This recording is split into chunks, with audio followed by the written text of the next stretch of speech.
Well, there's a saying, the only difference between the men and the boys, the price of their toys. So, let's see what the postman brought us today for toys. Straight from Amazon. Well, of course, all good things come from.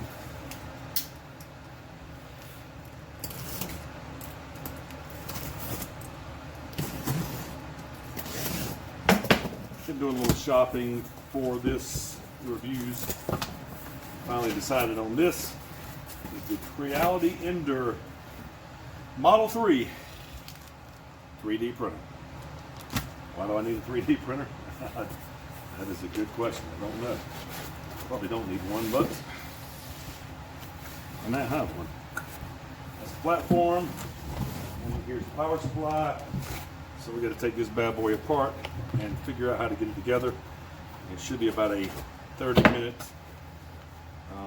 assembly process. It comes partially assembled. This is the base of it. I'll have to put the rest of it together. So, Creality Ender 3D printer. Here we go. All right, comes with just a few parts, as you can see. And I'm guessing I can put this together in about 30 minutes or so. So I'm going to break out some YouTube videos in the manual and get started. Next time you see this, it should be together. There's lots of reviews of people putting these together, so I won't bother you with that aspect of it. So far, the installation process is coming along. Got the control panel mounted, the vertical beds, the power supply, and next we're going to go on and mount the extruder and the fan with the ejection nozzle in it.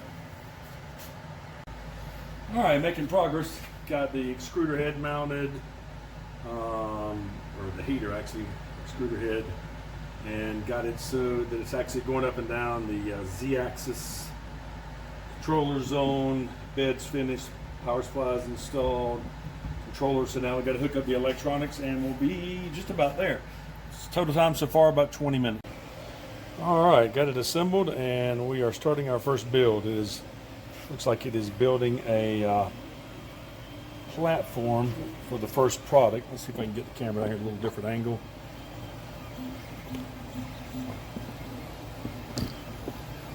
So what this is trying to do is build a little base, then it's going to create a little stem and actually build up to create a knob.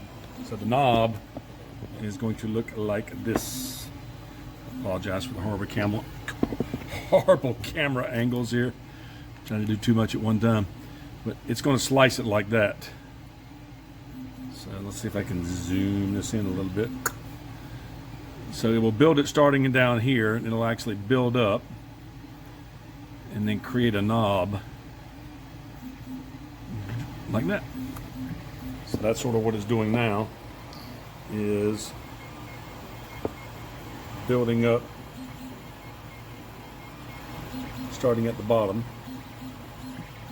It's creating that little base, then it'll start building that little knob. Now this build, it says it'll take about an hour, and this is just a knob to modify the 3D printer itself so that you can feed tubing into it easier, other than trying to do it by hand. You take this little knob and do it. So you're actually kind of cool. You're using the 3D printer to build parts to help enhance the 3D printer. So that's kind of clever. I'll look under here, see if I can get it to see a little better for you. There you go. So you can see it's laying down a little fine layer for what is the base. And then it will build up from there. Pretty interesting, actually. And so you just use CAD software to create these drawings. And then there's other sites you can get stuff that's already been completed. You just download and print off of, if it's something that, you know, somebody's already created something you want. And you get really bored, you buy a 3D printer and making a knob of all things. You kind of see it a little better as it goes around there. It's going to be a knob for the 3D printer. Sort of like an enhancement. All right, it finished printing, so we should be able to snap the thing up, and got a few stringers on there I have to clean up. Other than that, it printed a perfectly fine knob that we're going to use to put up on top of the motor over here. So in case we need to spin the extruder to get the filament in there, we can.